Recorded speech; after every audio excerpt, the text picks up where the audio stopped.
Bonjour.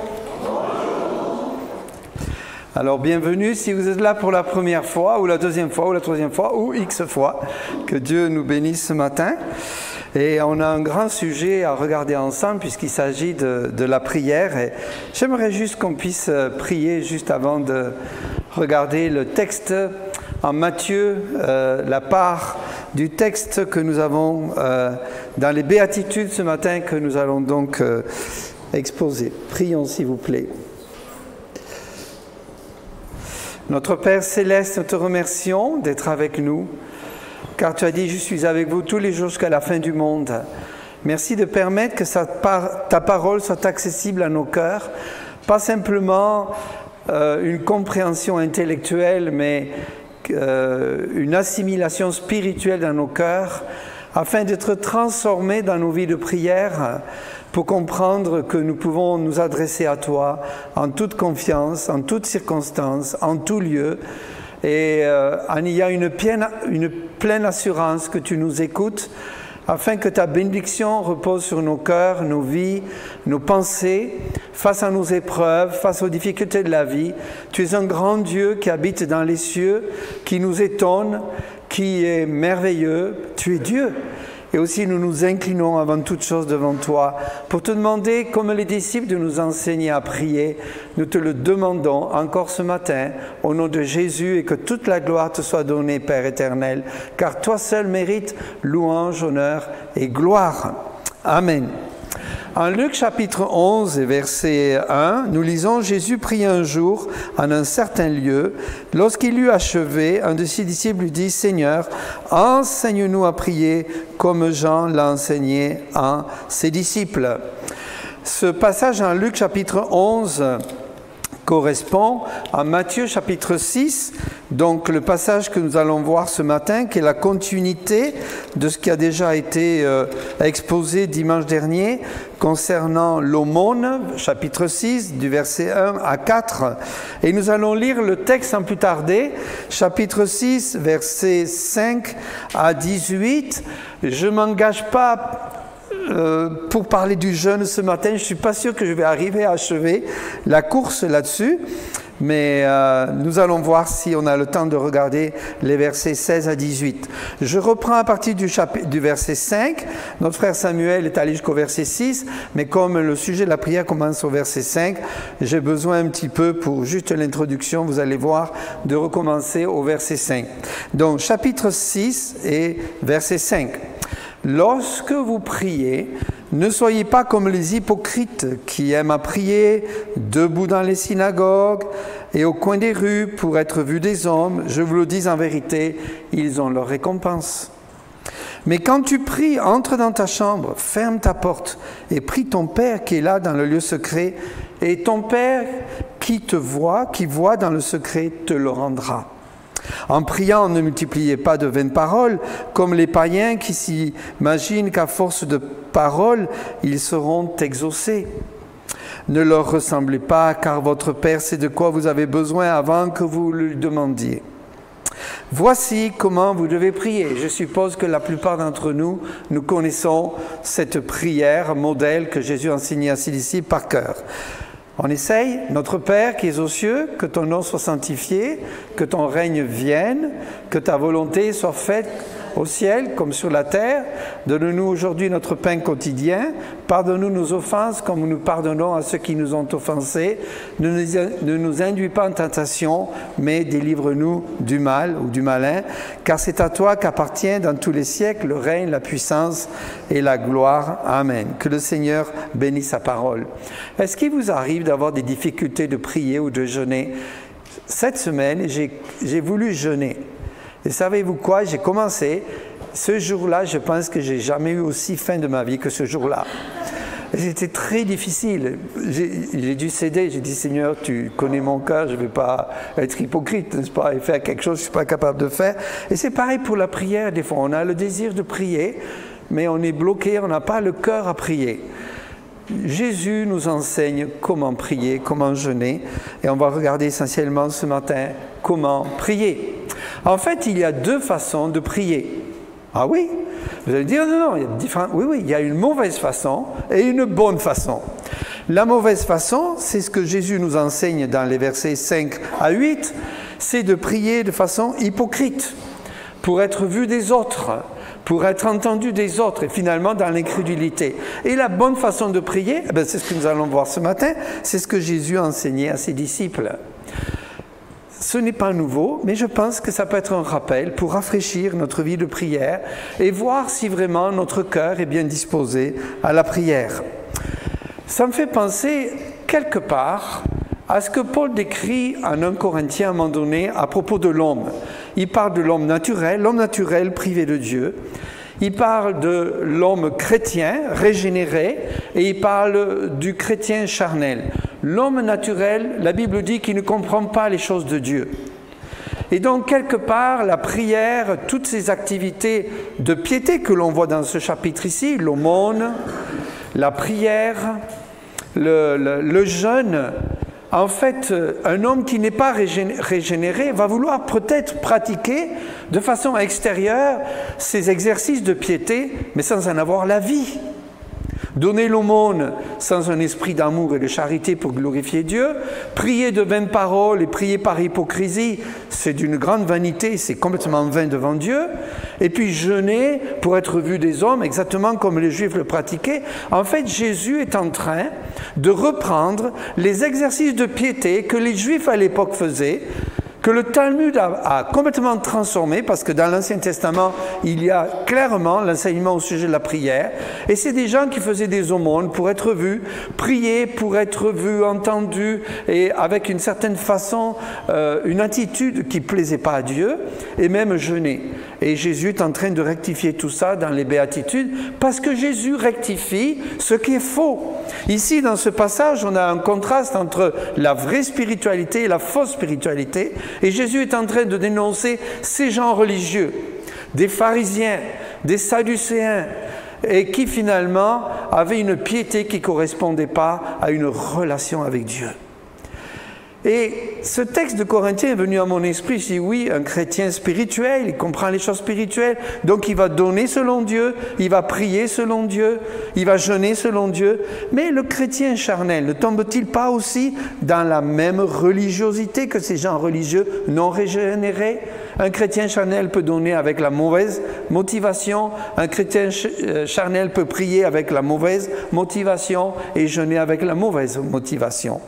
Ainsi, ce matin, on va regarder ce que dit la Bible au sujet de la prière.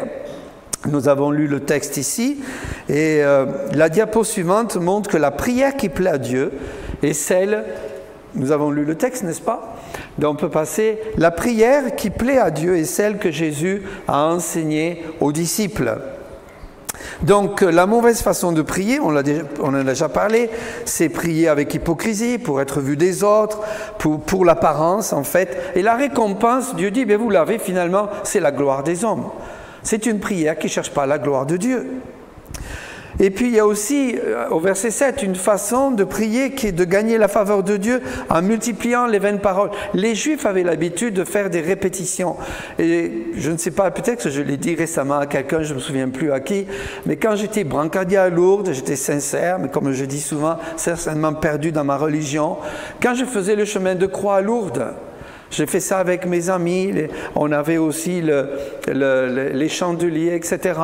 Et finalement, je faisais le chemin de croix. Savez-vous quoi? Je récitais « Dis, je vous salue » par marche. Et il y avait toute une escalade à faire. Hein. On partait du bas jusqu'à la croix là-haut. « Dis, je vous salue » par marche. On arrivait enfin au palier. Là, je récitais un autre Père. Et puis je recommençais « Dis, je vous salue » par marche, à genoux, hein.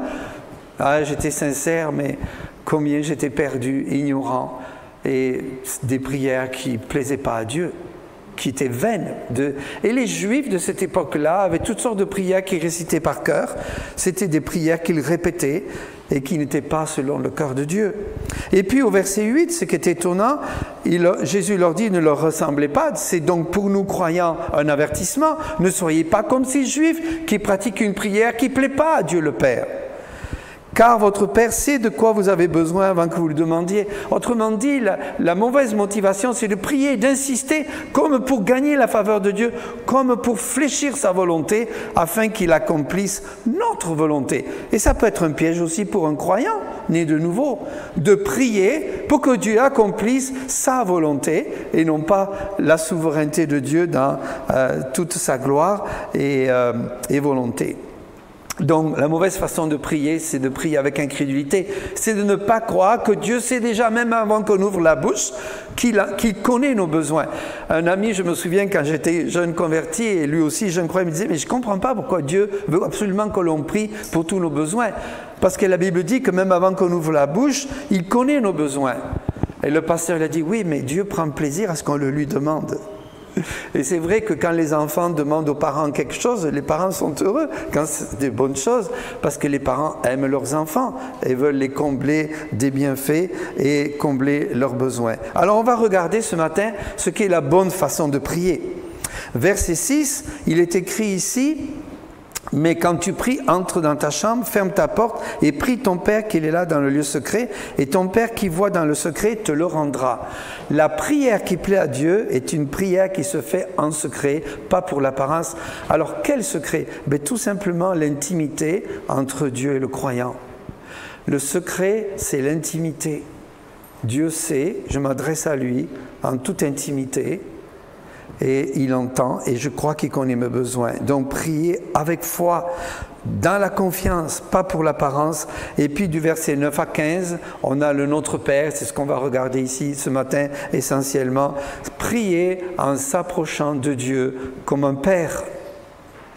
Est-ce que au travers des années de vie pastorale, je me suis aperçu que beaucoup d'entre nous, nous avons la perspective de Dieu en image de ce qu'a été notre Père terrestre.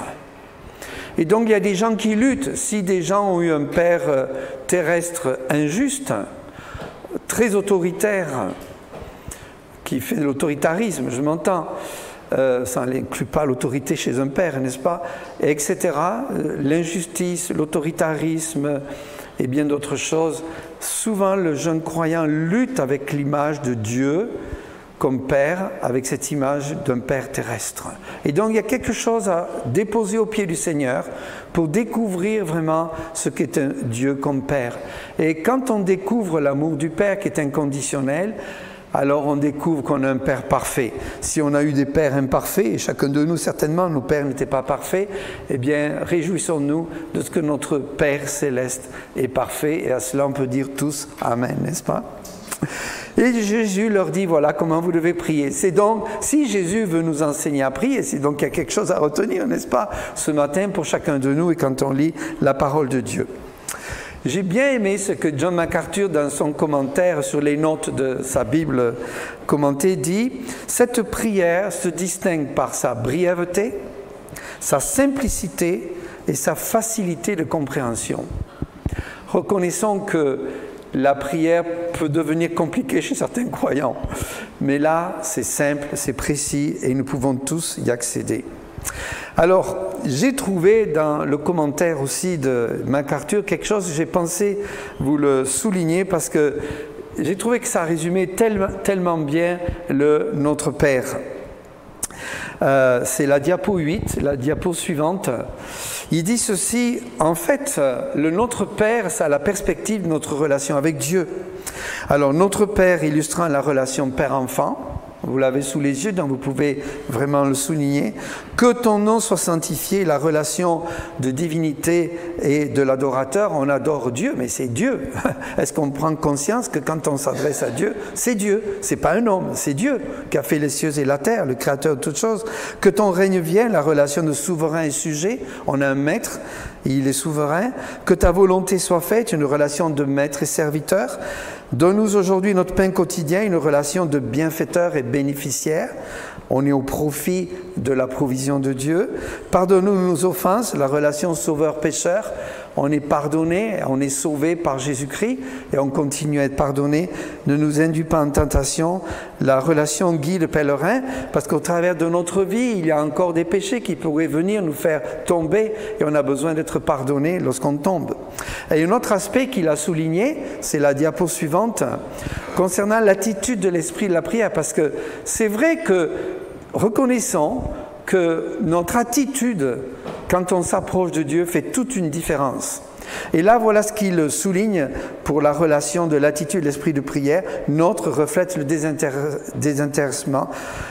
Père reflète la dévotion familiale, on va y revenir avec tout ça. Que ton nom soit sanctifié, la révérence. Que ton règne vienne, la loyauté. Que ta volonté soit faite, la soumission. Donne-nous aujourd'hui notre pain quotidien, la dépendance. Pardonne-nous nos offenses, la pénitence ou la confession. Ne nous induis pas en tentation, l'humilité, parce qu'on dépend de Dieu face aux épreuves, car c'est à toi qu'appartiennent le règne, alors le triomphe, la gloire, l'exaltation, et dans tous les siècles, l'espérance. J'ai beaucoup aimé ces deux paragraphes et je voulais vous les partager. Je trouve qu'ils expriment tellement bien l'esprit et la bonne perspective de la prière envers Dieu le Père. La diapo suivante montre quelque part le plan du Notre Père ici.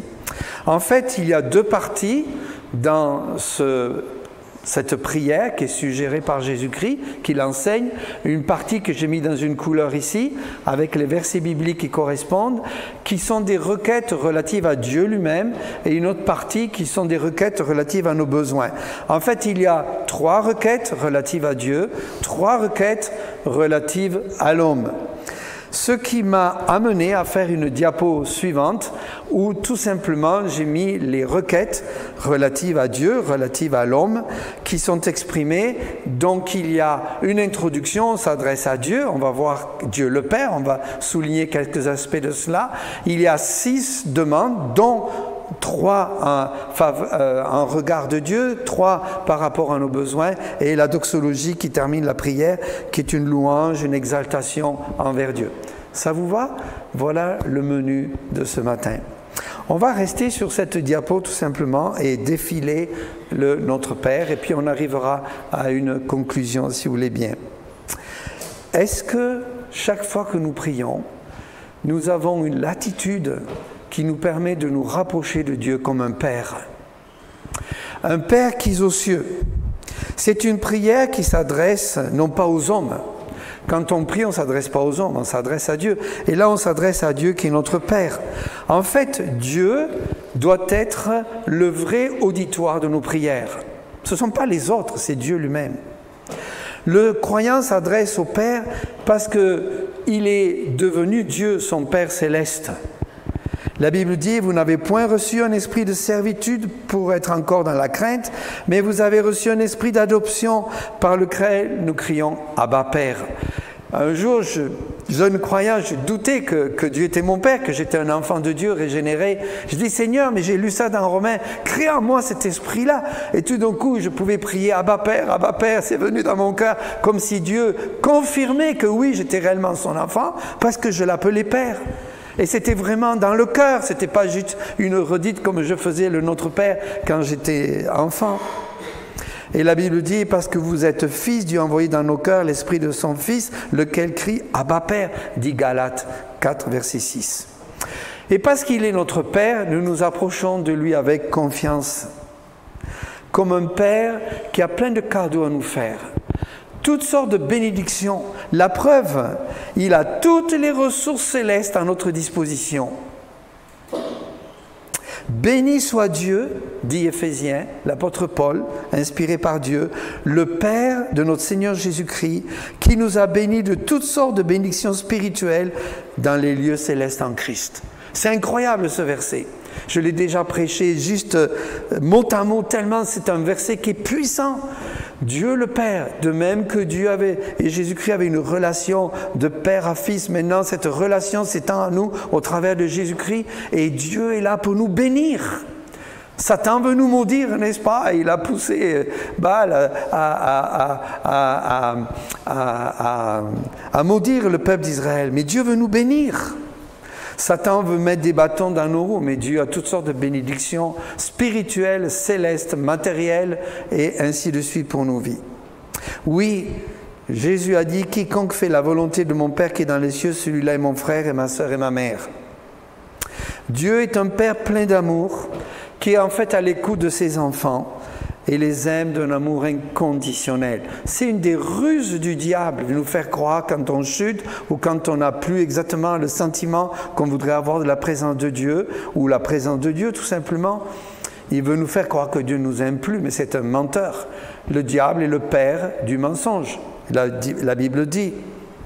En fait, 1 Jean 3, verset 1, c'est un des versets que j'aime beaucoup dans l'épître de Jean, à la première épître de Jean. Voyez, tout d'un coup, les croyants, ils doivent comprendre, avoir une prise de conscience. Et voilà ce que l'apôtre Jean leur dit. Voyez quel amour le Père nous a témoigné, pour que nous soyons appelés enfants de Dieu. Et nous le sommes. Et si le monde ne nous connaît pas, c'est qu'il ne l'a pas connu. Jean veut faire prendre conscience aux croyants qui sont aimés de Dieu.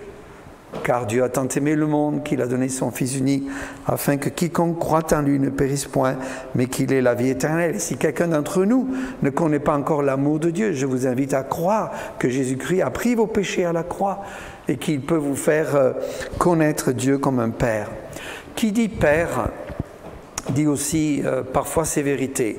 Et je crois qu'il ne faut pas oublier, même si cette dimension-là peut-être n'apparaît pas, mais c'est quand même, quand on s'approche de Dieu, il y a cette dimension que Dieu peut châtier ses enfants. La Bible dit, car le Seigneur châtie celui qu'il aime, il frappe la verge tout ce qu'il reconnaît pour ses fils, supportez le châtiment comme des fils que Dieu vous traite, car quel est le fils qu'un père ne châtie pas? Oui, Dieu a le droit de nous châtier pour nous ramener vers lui et nous faire entrer dans ses plans éternels, parce que parfois nous oublions toute la dimension éternelle de notre vie sur terre en regard de toute la vie céleste et éternelle que nous aurons après la mort. Ici, je mets l'accent sur ce premier titre, Notre Père, parce que je trouve que c'est important. Il est écrit Notre Père. Et je me suis dit, tiens, c'est pas écrit Mon Père. Pourquoi c'est pas écrit Mon Père? J'ai le droit de dire à Dieu, Abba Père, Mon Père. Mais quelque part, dans cette prière, il y a une dimension collective.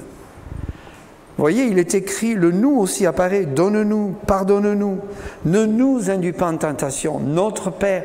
Il y a quelque part une dimension collective. Certainement, il y a la référence au corps de Christ, où en tant que croyant, on ne peut pas se dissocier de la famille de Dieu.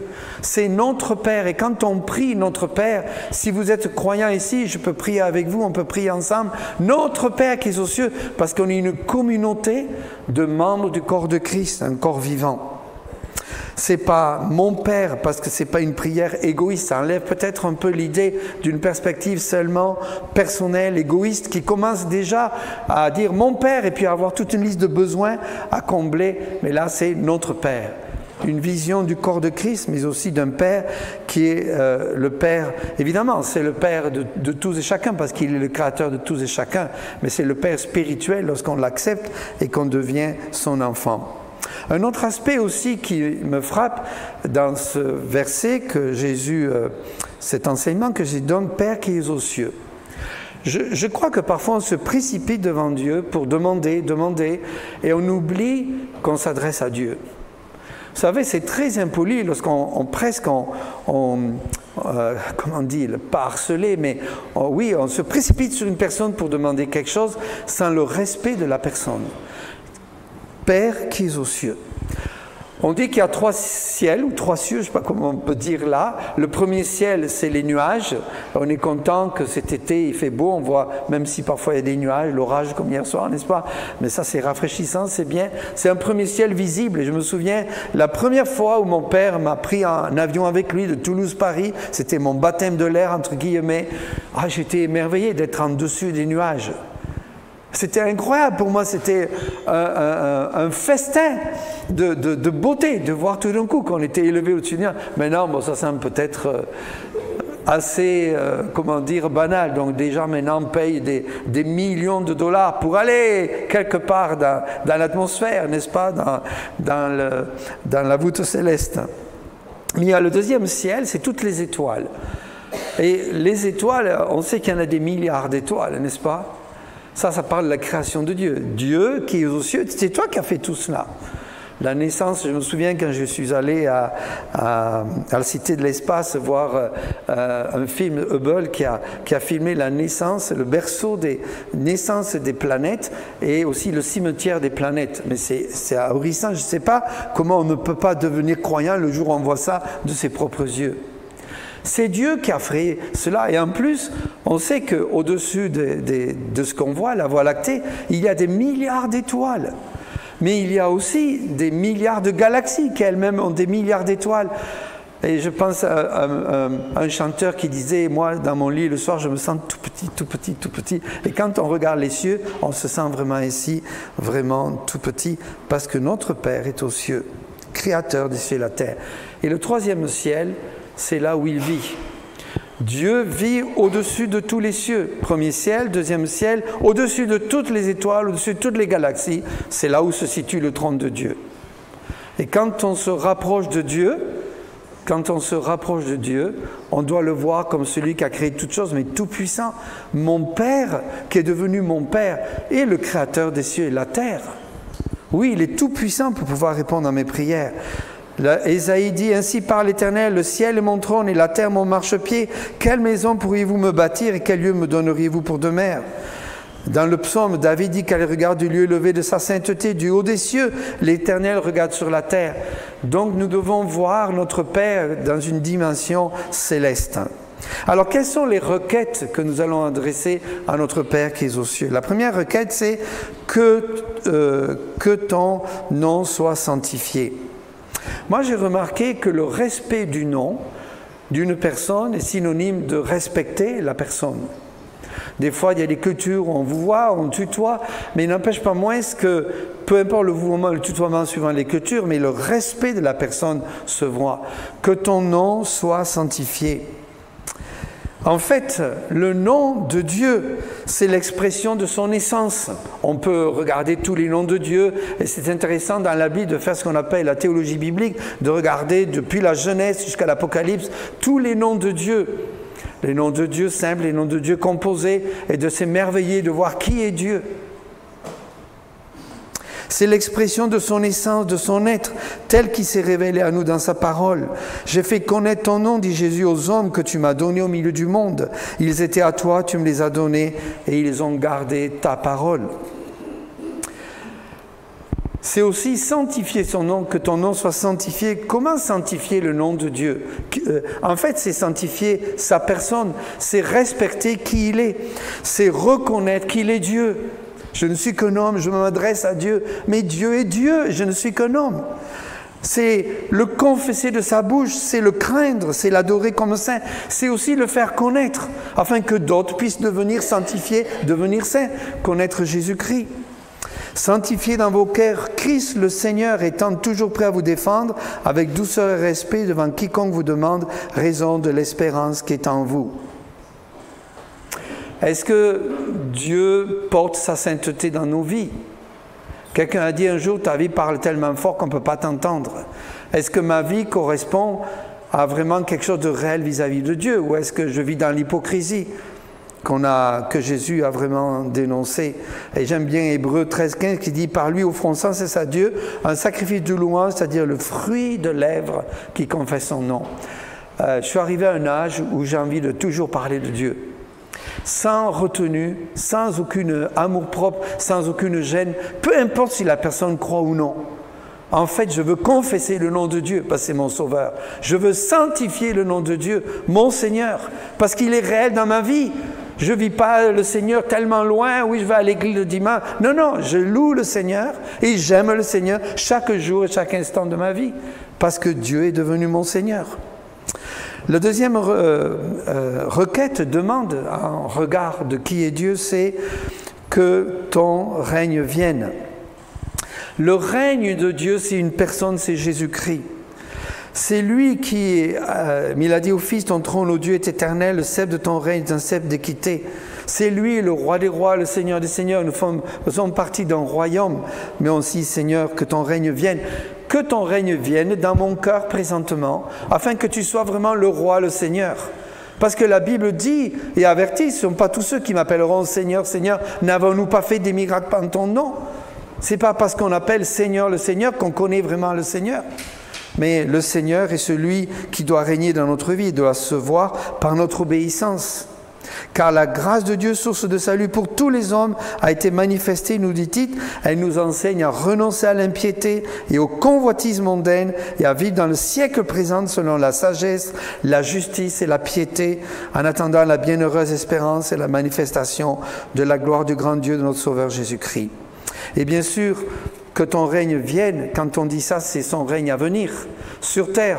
Je crois qu'il va venir régner sur terre, pendant une période de temps, 1000 ans. Mais c'est aussi appeler son règne qu'il vienne pour mettre fin à tous nos ennemis et tous ses ennemis à lui, qu'il va mettre sous ses pieds. Nous te rendons grâce, Seigneur Dieu Tout-Puissant, qui est et qui était de ce que tu as saisi ta grande puissance et pris possession de ton règne. Il semblerait que Satan, le prince de ce monde, règne sur la terre, mais le vrai roi est celui qui a créé les cieux et la terre et celui qui règne au siècle des siècles dans sa souveraineté. C'est Dieu seul. Même si pour l'instant il donne une certaine autorité au diable.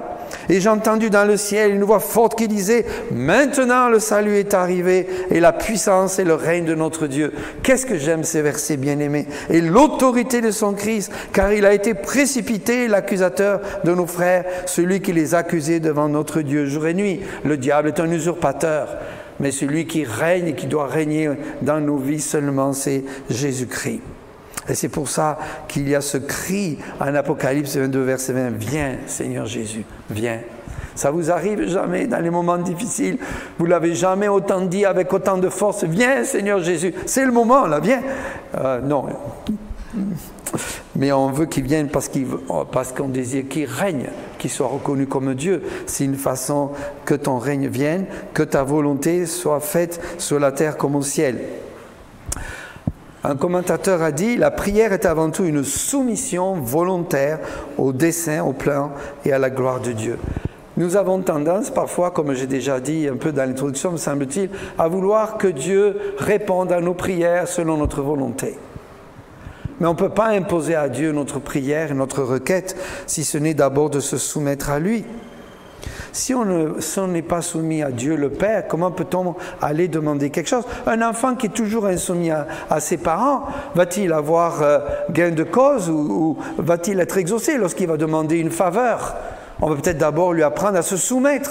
C'est la discipline de Dieu et parfois Dieu n'exauce pas la prière de ses enfants parce qu'il ne les trouve pas soumis à sa volonté générale qui est clairement exprimée dans toute la Bible. Bien sûr, l'exemple de Jésus, c'est la soumission totale. Puis, ayant fait quelques pas en avant, il se jeta sur sa face et pria ainsi « Mon Père, s'il est possible, que cette coupe s'éloigne de moi. Toutefois, non pas ce que je veux, mais ce que tu veux. » Est-ce que nous avons appris à lui obéir? C'est un long exercice, la soumission. Et je crois que l'apprentissage de la soumission chez les enfants est tout un processus qui doit se faire avec sagesse, avec amour. Et le processus pour nous, c'est d'abandonner notre orgueil, notre résistance, notre entêtement, notre incrédulité, toute forme de péché, afin d'apprendre à se soumettre aux Écritures, à sa volonté, à la direction du Saint-Esprit qui veut nous diriger, afin que nous en soyons remplis. Et puis j'aimerais dire aussi ceci, c'est que la soumission, elle est rendue possible dans nos vies par la puissance du Saint-Esprit, en croyance à la parole, mais en regard de l'éternité. Le jour où on ne voit plus le ciel sur terre, le jour où le croyant marche sur cette terre et ne voit pas la perspective du ciel, il n'a pas autant de zèle pour se soumettre. Et pourtant, la perspective du ciel engendre toute une perspective différente dans nos vies. La preuve, vous savez, il n'y a pas de hasard dans les Écritures. Jésus enseigne après ceci, au verset 19, après avoir enseigné la prière et qui pourvoit nos besoins quotidiens, « Ne vous amassez pas des trésors sur la terre où la teigne et la rouille détruisent et où le voleur perce et dérobe, mais amassez-vous des trésors dans le ciel. » La perspective du ciel chez le croyant transforme sa vie sur terre, jusqu'à quel point il s'en soumet à cette volonté. Et puis nous prions évidemment que sa volonté prévale sur la terre comme au ciel et nous croyons à son retour. C'est vrai que j'ai mis ça dans mes notes parce qu'il y a des choses qui nous échappent, des choses que nous ne comprenons pas. Pourquoi la guerre en Ukraine? Pourquoi la guerre en général? Mais pourquoi la guerre en Ukraine? Pourquoi tant d'hommes, de femmes et d'enfants aujourd'hui sont tués, des femmes violées, des enfants tués, du côté russe certainement aussi, du côté des soldats qui sont tués, du côté ukrainien, alors que Dieu a tant aimé le monde, il aime les Ukrainiens, il aime les Russes, et pourtant ils sont en train de s'entretuer, ils s'envoient des missiles, les Européens et d'autres, Amérique du Nord, on envoie des armes et les gens s'entretuent. Seigneur, quel est ton dessein au travers de tout ça? Pourquoi, Seigneur, la guerre? Pourquoi cela? Pourquoi? Certainement que seul Dieu peut tirer gloire de tout cela. Dieu est seul à pouvoir transformer le mal en bien. J'ai toujours rêvé de prêcher ce message, je ne l'ai pas encore fait, mais Dieu a la capacité seul de transformer le mal en bien. Et certainement, on sait qu'il y a des églises qui sont fondées en Ukraine à l'heure actuelle, des gens qui se convertissent au Seigneur, certainement des Russes aussi qui réfléchissent par rapport à tous ces événements pour se donner au Seigneur. On ne sait pas pourquoi Dieu permet des choses, mais bien sûr, il donne une certaine liberté à l'homme jusqu'à un certain point, mais on sait d'après le livre de Daniel que tout ce qui se passe dans l'histoire sur terre, c'est lié et permis à la souveraineté de Dieu qui a des desseins éternels. On regarde maintenant les requêtes relatives à l'homme, et vous allez voir, on va arriver à la fin, rassurez-vous. La première chose qui est écrite ici, donc 3 besoins essentiels, et peut-être ça va diminuer nos sujets de prière, parfois dans nos vies personnelles, où on veut être édifié devant Dieu le Père, le pain quotidien, le pardon pour notre âme et la délivrance du malin pour notre esprit. Donne-nous aujourd'hui notre pain quotidien, donne. C'est intéressant parce que c'est Dieu qui donne. Quand donne, je ne sais pas si vous avez loué le Seigneur, quand le frigo est rempli, c'est facile à le louer, mais quand le frigo est vide, est-ce que vous louez le Seigneur? Ça m'est arrivé quelques fois dans ma vie où j'ai loué le Seigneur parce qu'on m'a carrément amené la nourriture à table que je n'avais pas. Et là, vous louez vraiment le Seigneur. Votre action de grâce pour le repas change complètement d'exaltation. Parce que vous voyez, ah mais c'est Dieu là qui me nourrit là. Comme Dieu nourrit les oiseaux. On voit ça un peu plus loin dans le passage. Donne, c'est Dieu qui donne. Ce que vous avez, pensez que c'est Dieu qui vous l'a donné. Soyez reconnaissants. Soyez pas radins, soyez pas, ne vous amassez pas des trésors dans le ciel, ne pensez pas que ça vient de vous, ce qui serait de l'orgueil terrible. Tout ce que vous avez ou possédez, c'est Dieu qui le permet, mais en fait vous ne possédez rien. On ne possède pas sa vie, on ne possède pas sa santé, il y a bien des choses qu'on ne possède pas. On croit posséder des choses, mais tout vient de Dieu comme un don. C'est Dieu qui donne le pain quotidien. Nous donne, et je pense que là il y a une dimension de communauté. Est-ce qu'on est sensible aux pauvres? Est-ce qu'on est sensible aux besoins du pain quotidien de nos frères et sœurs? La Bible dit, ne vous inquiétez pas du lendemain, car le lendemain aura soin de lui-même, à chaque jour suffit sa peine. Le pain ici, c'est intéressant, donne-nous notre pain quotidien. Il n'est pas dit pour plusieurs jours. Vous vous souvenez, dans l'Ancien Testament, la manne, c'était pour un jour. Et exceptionnellement, pour le sabbat, ça pouvait être 2 jours. Mais sinon, la manne pourrissait. Et Dieu a châtié ceux qui prenaient la manne pour provisionner pour plusieurs jours, parce qu'il doutait que Dieu allait donner la manne à chaque jour. Bien sûr, il y a la manne physique pour manger, mais il y a la manne spirituelle, mais ça, c'est une autre application qu'on peut faire, bien sûr. En fait, c'est intéressant, le mot quotidien, j'ai regardé plusieurs théologiens, commentateurs de l'original, etc. Il y a toute une discussion sur le mot quotidien, mais on pourrait le traduire tout simplement le pain de notre subsistance. Si vous mangez à satiété, c'est pas que le pain, bien sûr le pain c'est essentiel, on peut se nourrir de pain et d'eau pendant longtemps et vivre, mais c'est le pain, c'est tout ce qui est notre subsistance, c'est peut-être la nourriture, j'ai marqué les vêtements, le toit, la santé, et ça n'inclut pas évidemment le luxe et peut-être le confort inutile. Et en fait, je crois que dans ce mot, le pain quotidien, il y a l'idée qu'on doit apprendre à dépendre de Dieu chaque jour. Dieu nous enseigne à dépendre constamment de sa providence divine. Alors, pain quotidien, ça peut être physique, on est d'accord, c'est essentiellement le texte. Et il y a des pays dans le monde où chacun qui se lève le matin doit travailler pour subsister à son besoin de la journée. C'est une question de survie. Il y a des endroits au monde où les gens se lèvent, ils se demandent comment ils vont manger dans la journée. C'est une question de survie à cause de la pauvreté. Et Dieu voit tout cela. Mais il permet qu'on soit tributaire de lui. Et le pain quotidien, si on le spiritualise maintenant, bon, c'est peut-être dangereux de le spiritualiser, mais n'avons-nous pas besoin de sa présence, sa nourriture spirituelle, pour faire face au quotidien, à nos collègues de travail, au sein du foyer, nos voisins, toutes choses qui nous arrivent, les épreuves matérielles, les épreuves physiques, les épreuves spirituelles. Oui, on a besoin de cette nourriture divine et spirituelle, sa présence, vous avez compris ici. Et j'aimerais dire aussi que Dieu est la preuve ici qui s'intéresse à nos besoins. Donne-nous notre pain quotidien. Dieu, Jésus dit, demandez au Père votre pain quotidien. Mais Dieu sait nos besoins. Mais demandez-lui, parce qu'il connaît vos besoins. Ainsi, il saura répondre à vos besoins. Alors peut-être plus que le pain quotidien, mais si vous avez un besoin particulier ce matin, adressez-vous à Dieu le Père, parce qu'il connaît nos besoins. Humiliez-vous donc sous la puissante main de Dieu, afin qu'il vous élève au temps convenable, et déchargez-vous sur lui de tous vos soucis, car lui-même prend soin de vous. À bas les inquiétudes. Enfin, le passage « Pardonnons nos offenses, comme nous aussi nous pardonnons à ceux qui nous ont offensés ». Alors, le passage en Luc 11, verset 4, parallèle, montre que le texte ici, offense, a été traduit par péché, c'est deux mots grecs différents. Mais en fait, ici, dans le texte original, c'est dette. En fait, nous avions une grande dette devant Dieu, qu'on n'a jamais pu payer. C'est Jésus-Christ qui l'a payé à la croix pour pardonner nos péchés. Et quelque part, il serait absurde qu'une fois qu'on a été tant pardonné, qu'on n'arrive pas à pardonner à ceux qui nous offensent, à ceux qui sont nos débiteurs, ceux qui ont des dettes envers nous, parce qu'ils nous ont blessés, ils nous ont fait du mal. On pourrait leur en vouloir ou on pourrait leur pardonner, dans le sens de jeter au loin, littéralement. C'est ça que ça veut dire, pardonner. Il y a plusieurs mots dans le grec, mais ici c'est jeter au loin. Jeter au loin. Ça ne veut pas dire quelque part qu'on oublie, parce que c'est difficile d'oublier des profondes blessures, mais on jette au loin. On ne comptabilise pas le mal. L'amour ne comptabilise pas le mal. Et l'amour ne calcule pas le mal pour rendre le mal pour le mal. L'amour oublie. En fait, quand Dieu dit qu'il pardonne nos offenses, qu'on demande pardon à nos offenses, c'est pas le fait d'être pardonné pour être sauvé. Ça, c'est le côté pardon juridique qui est fait une fois lorsqu'on est sauvé.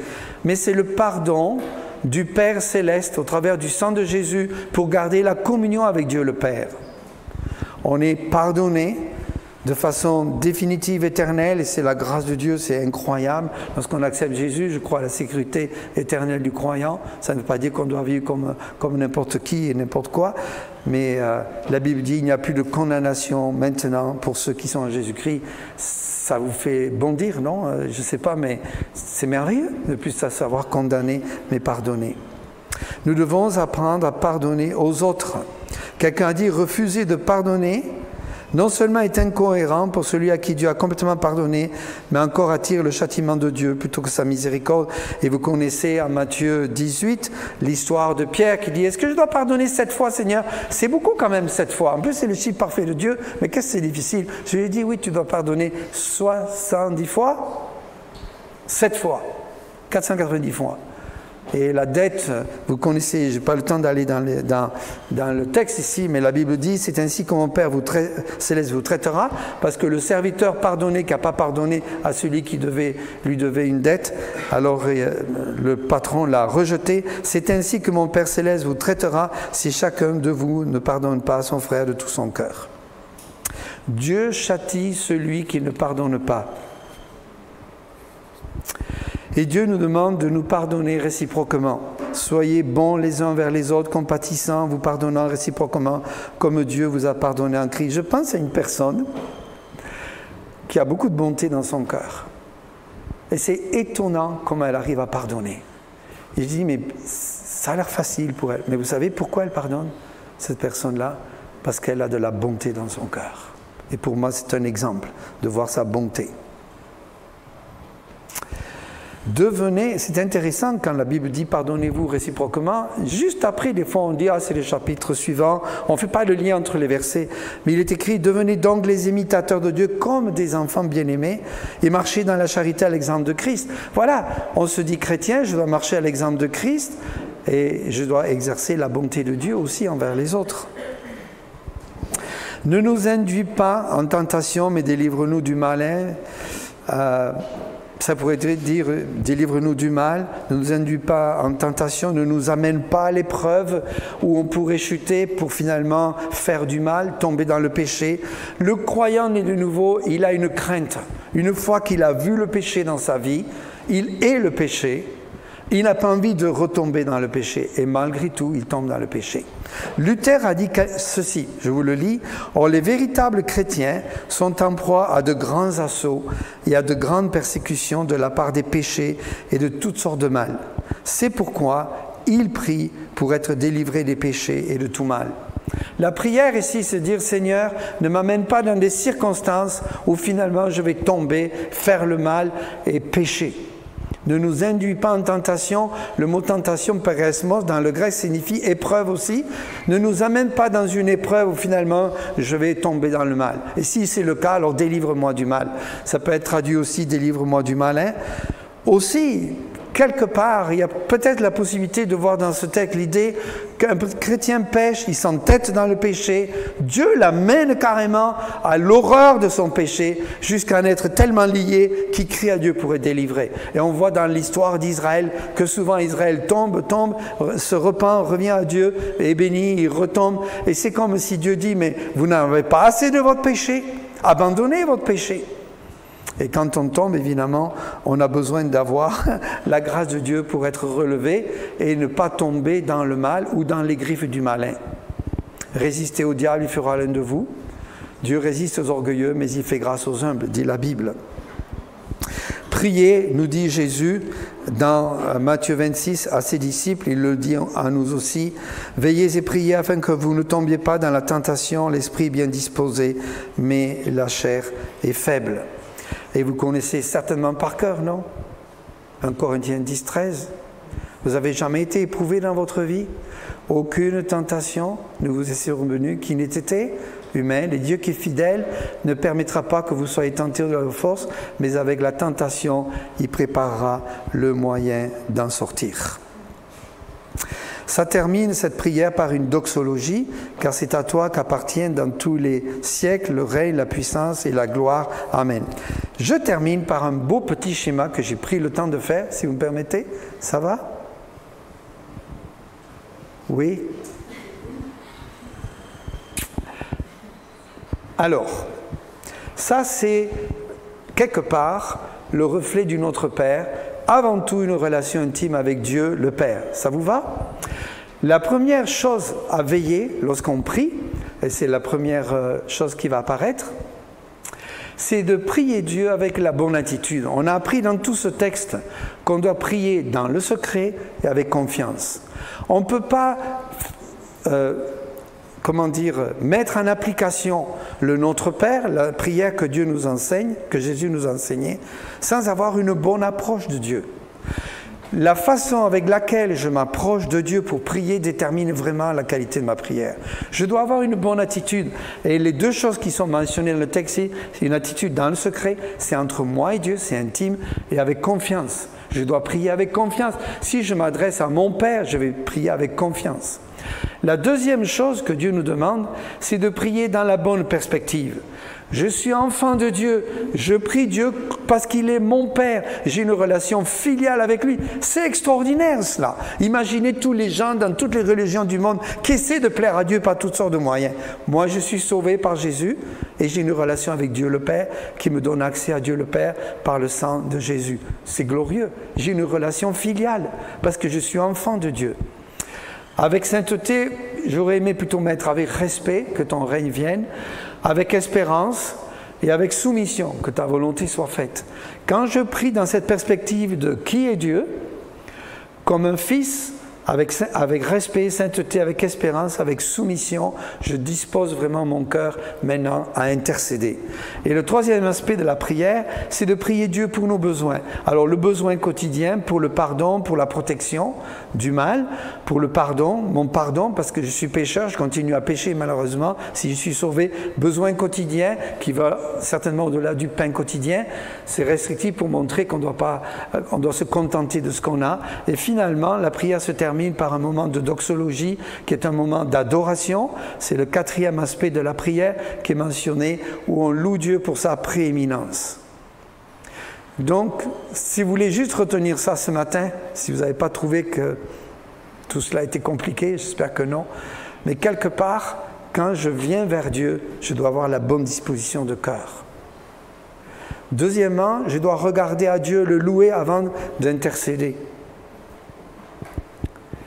Et troisièmement, je dois, oui, commencer à intercéder pour mes besoins, sachant que Dieu connaît mes besoins. J'ai 3 besoins essentiels, le pain quotidien, le pardon de mes péchés et la délivrance du mal, la protection spirituelle dont j'ai besoin, et finir dans la louange. Prions s'il vous plaît.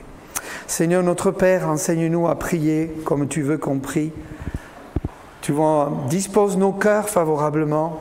Enseigne-nous à te voir lorsqu'on prie tel que tu es, avoir la vision juste d'un Dieu saint, merveilleux, créateur tout-puissant, en étant soumis à sa volonté, en ayant confiance qu'il pourvoit nos besoins quotidiens, le pardon, mais aussi la délivrance du mal. Et apprends-nous à te louer, Seigneur, à t'adorer à la fin. Apprends-nous à te louer, à intercéder, à t'adorer. Nous t'en rendons grâce à l'avance. Au nom de Jésus. Amen.